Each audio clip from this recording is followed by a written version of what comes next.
बच्चों चलते हैं मेंटल मैथ कक्षा 9 के फर्स्ट चैप्टर पर। बच्चों यहाँ पर मुझे कमेंट्स आया कि सर पहले आप क्लास 9th जो कक्षा 9 है उसका पहला चैप्टर आप अपलोड कर दीजिए हम लोगों के लिए। तो बच्चों यहाँ पर मैंने मेंटल मैथ्स लिया है कक्षा 9 के लिए, और ये स्पेशल मैंने हिंदी मीडियम के बच्चों के लिए नया चैनल बनाया है, तो प्लीज़ आप इसे सब्सक्राइब कीजिए। अगर आप चाहते ज़्यादा से ज़्यादा लोगों तक ये वीडियो पहुँचे तो आप इसे लाइक भी कीजिए।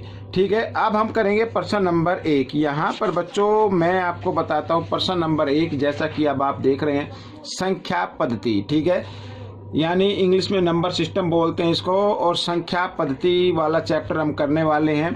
थोड़ा सा बच्चों मैं आपको पहले इस वीडियो में बताना चाहूँगा। देखो प्राकृत संख्या लिखी है, प्राकृत संख्या 1 से शुरू होती है, 1 2 3 4, फिर ये आगे बढ़ती जाती है 5 6 7 8 9, जैसे गिनती चलती जाती है। ठीक है, और फिर लिखा पूर्ण संख्या है। पूर्ण संख्याएं बच्चों यहाँ पर 0 से शुरू होती हैं, 0 1 2 3 4 5 6 7 8 9 10 इस तरीके से चलती जाती है। तो अब इन दोनों से समझ में आया कि सबसे छोटी प्राकृत संख्या 1 होती है और सबसे छोटी पूर्ण संख्या होती है 0, और बड़ी से बड़ी प्राकृत संख्या हम ज्ञात नहीं कर सकते, इसी तरह पूर्ण संख्या भी ज्ञात नहीं कर सकते। और फिर आया है इसके अंदर पूर्णांक। देखिए आप पूर्णांक देख रहे हैं, पूर्णांक में बच्चों नंबर जो होते हैं वो घटा के भी होते हैं, घटा 1 घटा 2 घटा 3, और जमा के भी हो सकते हैं। अगर ऐसे कोई नंबर लिखे हैं तो समझो वो पूर्णांक हम उनको बोलते हैं। परिमेय संख्या मैं थोड़ा जल्दी बताऊंगा।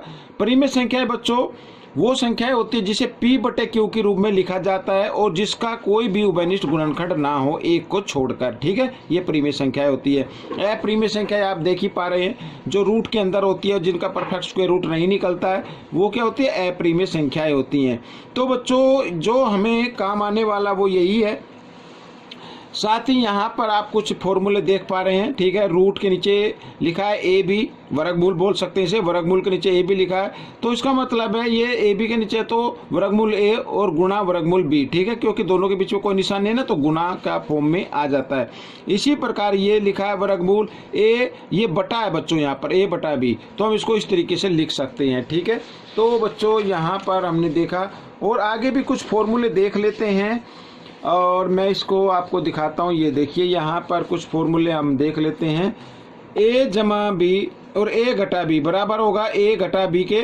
ठीक है बच्चों, यहाँ पर अगर इसको सोल्व करते हैं तो आंसर आएगा a घटा बी। ठीक है, तो यहाँ पर बच्चों फिर लिखा है a जमा बी और a घटा बी। ठीक है, यहाँ पर अगर इसको हम सोल्व करते हैं तो a की 2 घटा b की 2, यहाँ पर मैं इसको 2 मिस प्रिंट हो गया होगा, वो मैं लिख देता हूँ बच्चों इस तरीके से। ठीक है, यहाँ पर ये मैंने लिख दिया है। तो फिर यहाँ पर है वर्गमूल a जमा वर्गमूल b की 2, तो एक यहाँ पर ये देखिए बच्चों जो लिखा हुआ है a जमा 2 वर्गमूल ए बी और जमा b, तो इस तरीके से आप इसको लिख सकते हैं। ठीक है, तो यहाँ पर फिर एक और फॉर्मूला जो इम्पोर्टेंट समझता हूँ, a की पावर m या कुछ भी मान लीजिए p के जो भी आप मानते हैं, और बीच में गुणा का निशान हो, यानी दोनों तरफ आधार एक जैसे हो, बीच में गुणा का निशान हो, तो उनकी जो घातें होती हैं, जो घात देख रहे हैं ना, ये क्या हो जाती है, जमा हो जाती हैं। ठीक है, इस तरीके से यहाँ पर आधार दिया हुआ है और एक घात अंदर है और एक घात ब्रैकेट से बाहर है, तो इस कंडीशन में जो घातें होती हैं वो गुणा हो जाती हैं। ठीक है, एक आधार लेके उनकी घातों को क्या कर देते हैं, गुणा कर देते हैं। अब यहाँ पर देखिए दोनों के आधार एक जैसे, बीच में ये बटे का निशान है, बटे का निशान हो या भाग का निशान हो एक ही बात होती है।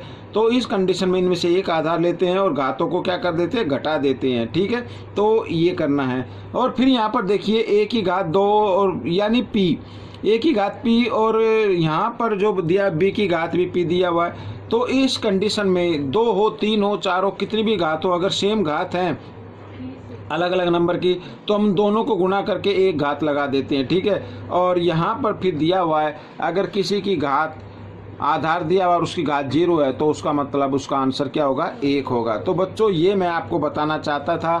ठीक है, करने से पहले तो ये फॉर्मूले आपको थोड़े से ध्यान में रखने हैं, और अब मैं करूँगा अगले पार्ट में क्वेश्चन 1 से शुरू। मिलते हैं अगले पार्ट में, तब तक के लिए धन्यवाद।